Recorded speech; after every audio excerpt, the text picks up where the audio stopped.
dalam mata kuliah terjemah bahasa Arab. Sebelumnya bagaimana kabar kalian semua? Alhamdulillah. Alhamdulillah. Semangat kan? Jadi langsung saja ya kita mulai materinya. Materinya nanti kita akan tahu setelah menonton video ini. Coba kita lihat dulu. Silakan ikuti videonya. Video durasinya hanya 1 menit setengah saja. Silakan dinikmati.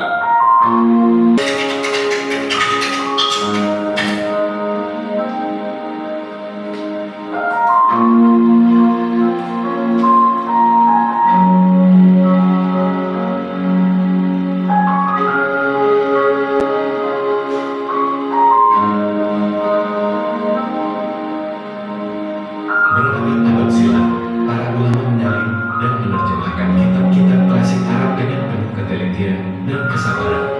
Di abad ke-9, lahirlah Bait Al-Hikmah, rumah kebijaksanaan di Baghdad. Disinilah kitab-kitab filsafat, kedokteran, dan sastra Arab diterjemahkan ke bahasa. Dari generasi ke generasi, penerjemahan membangun jembatan antara timur dan barat, antara masa lalu dan masa kini. Kini, teknologi dan AI seperti ChatGPT dan Google Translate memungkinkan penerjemahan instan cepat, luas, meskipun tetap butuh validasi manusia. AI bukan pengganti penerjemah manusia, ia adalah mitra untuk belajar lebih kritis dan memahami makna di balik kata. Mari kita lanjutkan tradisi ilmu ini dengan semangat para ulama dan teknologi di tangan kita.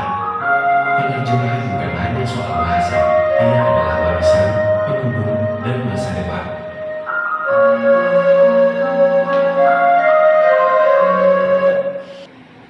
Ini.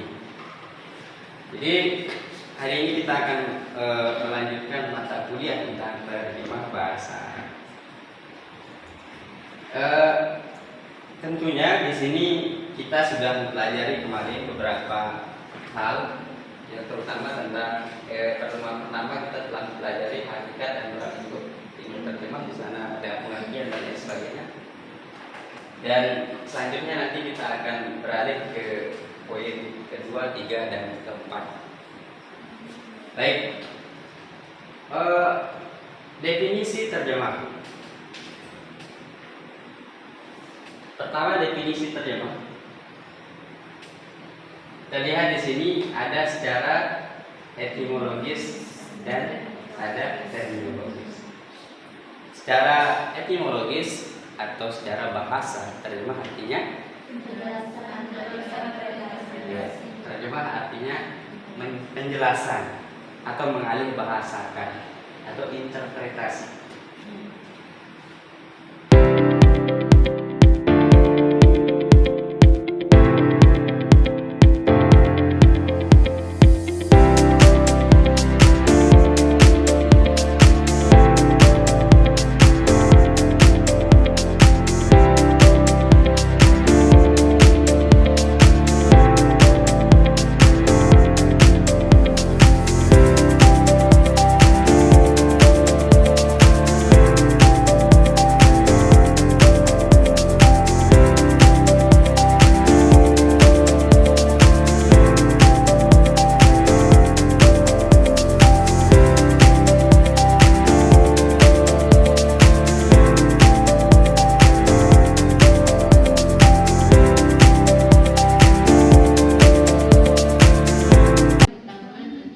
Tangan di atas tangan membuat negeri menjadi makmur. Tangan di atas tangan akan membuat negeri menjadi makmur. Apa maksudnya? Nah, itulah perlunya terjemahan secara semantik. Oke, jadi kemudian kita beralih ya ke pembahasan berikutnya, yaitu jenis-jenis terjemah, yaitu ada beberapa hal. Pertama, tentang kalau kita menerjemahkan teks keagamaan, ada kemudian teks sastra, teks akademik, kemudian teks media. Ini mempunyai tingkatan kesulitan yang berbeda. Pertama, teks Al-Quran itu memiliki penafsiran yang mendalam. Kemudian tidak cukup dengan hanya menguasai bahasa saja. Begitu juga dengan hadis. Jadi kita harus menguasai juga asbabun nuzul. Begitu. Hadis kita harus menguasai asbabun nurul. Kemudian kita harus menguasai juga budaya setempat, budaya orang Arab ketika Al-Quran itu turun, di mana dia turun dan seterusnya. Begitu juga dengan hadis. Jadi semuanya itu akan menjadi sempurna. Sebenarnya tidak ada kata sempurna untuk menerjemahkan itu. Terjemahan itu akan menjadi baik ketika kita menguasai semua itu. Jadi balaghahnya dikuasai begitu. Jadi tidak hanya cukup menguasai kosakata bahasa Arab hanya beberapa gitu ya. Oke.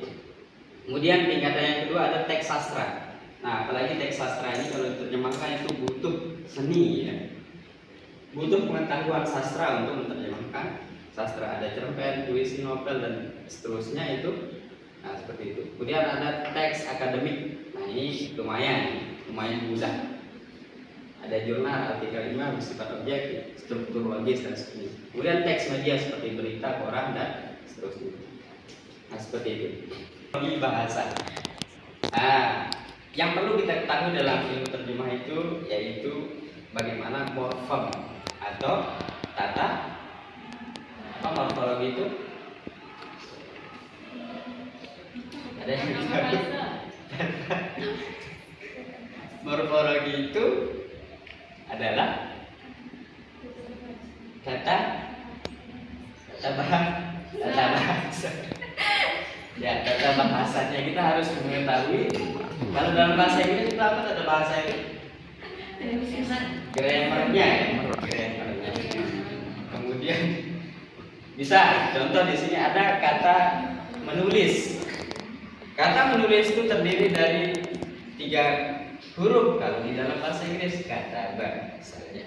Menulis itu bisa kata huruf yang kata itu bisa berarti menulis, kemudian buku, dan juga bisa berarti penulis. Nah, seperti itu nih. Ketika kita melihat kata menulis berarti dalam bahasa Arab berbunyi kata. Kalau buku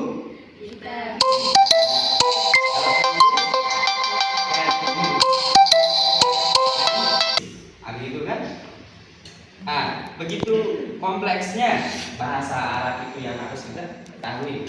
Kemudian kita harus mengenai polanya, afiksasi awalan dan akhirannya seperti apa. Contoh misal kata mustakhrijun dari kata kharaja. Ya.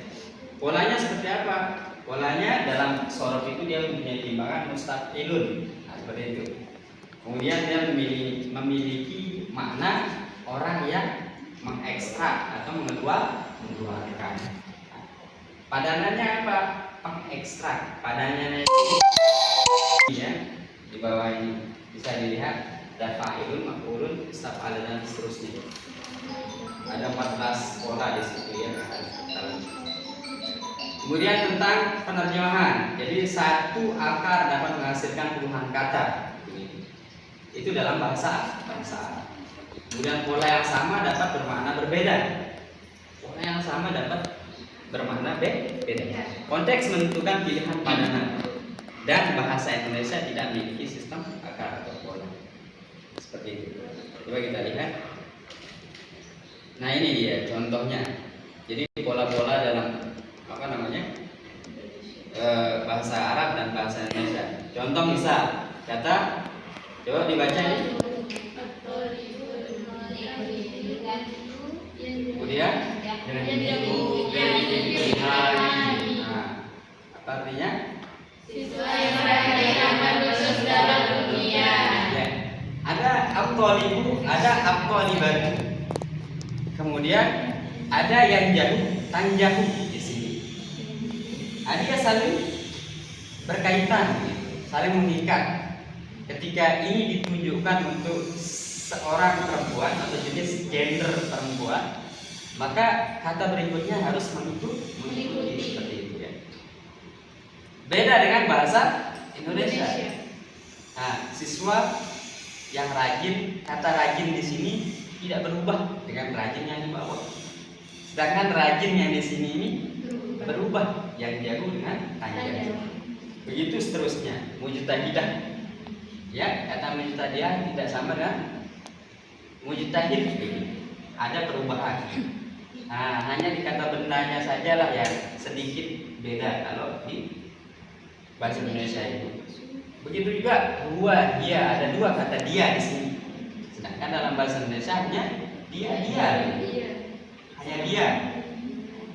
Ketika dia menunjukkan perempuan, maka kata berikutnya mengikuti dengan pola atau tambahan kata tak marbut, kasulah. Kasulah juga seperti itu, yang di atasnya kasulun berubah menjadi kasulan. Jadi dia menjadi seorang perempuan. Begitu seterusnya. Sehingga itulah diantara perbedaan gramatikal bahasa Arab dengan bahasa Indonesia. Mulai dari jenis, kemudian kualitas, kuantitas, begitu jumlah. Ada kalau dalam bahasa Arab ada 3 ya. Mufrad, musanna, jamak. Kalau dalam bahasa Indonesia, bahasa Inggris dan bahasa lainnya hanya ada jamak. Mufrad dan jamak saja, tunggal dan jamak. Satu kata dalam bahasa Arab sering memiliki padanan dalam bahasa Indonesia dengan 2 kata atau lebih. Nah, itu perbedaan di antara. Nah, kemudian ini. Nah, coba kita latihan dulu.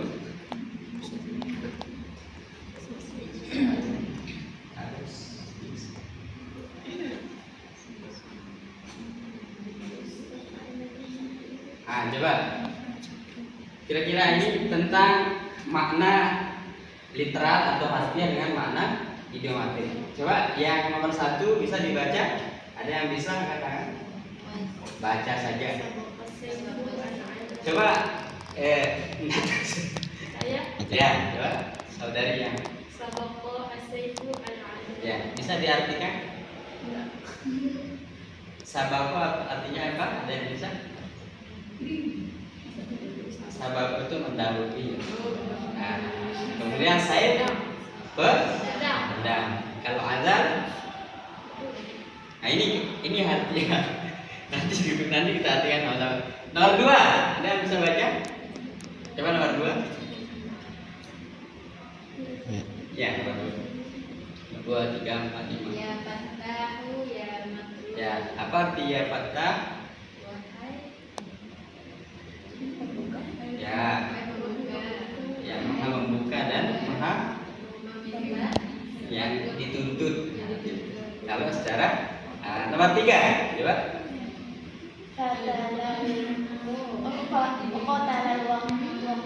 Waktu. Ya. Apa arti kotala? Membunuh. Kemudian waktu. Nah, membunuh waktu. Kemudian baina apa itu bacaannya? Yang itu? Nah, sudah ada. Roy ini sebenarnya itu yang itu yang benar. Baina naroid ya, seperti itu. Kemudian ada kata doroba usburoy bihajarin wahid. Nah, dorobatnya mukul, usburoy dua burung. Nah, ini artinya ini. Nah, itu kalau makna harfiahnya. Kalau makna literalnya atau idiomatiknya, literal itu ya. Makna idiomatiknya atau secara maknawiyahnya seperti ini dia. Nah, nasi sudah menjadi bubur. Yang kedua itu artinya pagi-pagi sudah masak salam. Dan yang ketiga buang-buang waktu saja. Baina naroid, di antara 2 api. Bagaikan buah sebat malakama. Kemudian dorong usburain dari wahid. Sekali daya juga tidak atau sambil menyelam minum air. Nah, inilah di antara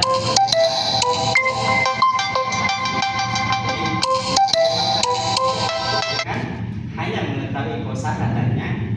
Jadi menerjemah itu harus didukung juga dengan ilmu mantik, balaghah. Kemudian mengetahui tata budaya bahasa yang ingin diterjemahkan. Nah, itu harus diketahui semua. Jadi kesimpulannya adalah menerjemah atau tadi tidak cukup dengan menguasai satu bidang ilmu saja. Bahasa Arab, nahwu sorof misalnya itu tidak cukup. Jadi harus ilmu yang lain. Oke, mungkin itu dulu ya. Nanti ada tugas yang kalian harus kerjakan. Nanti Bapak akan kirimkan linknya ya, link quizzes ya. Nanti silahkan link quizzes itu bisa dikerjakan di rumah. Nah, di sini sebenarnya ada juga beberapa hal begitu kaitannya dengan terjemah itu yang bisa kita gunakan untuk mengevaluasi terjemahan itu. Ada menggunakan Blim Score, ada juga Score. Nah, nanti itu cari di internet ya. Nah, untuk mendukung hasil terjemahan kalian. Oke, mungkin ada pertanyaan atau Oke, mungkin itu dulu ya. Kita cukupkan dulu sampai di sini. Benar. Marilah kita tutup mata kuliah ini dengan bersama-sama melafazkan hamdalah dan doa kafaratul majlis. Alhamdulillahirabbil alamin. Subhanallahumma wa bihamdika asyhadu an la ilaha illa anta astaghfiruka wa atubu ilaik. Ashkurukum ala husni istima'ikum wa husni ihtimamikum fi hadzal yawm al-mubarak. Wa aqulu lakum syukran jazilan. Wassalamualaikum warahmatullahi wabarakatuh. Waalaikumsalam warahmatullahi wabarakatuh.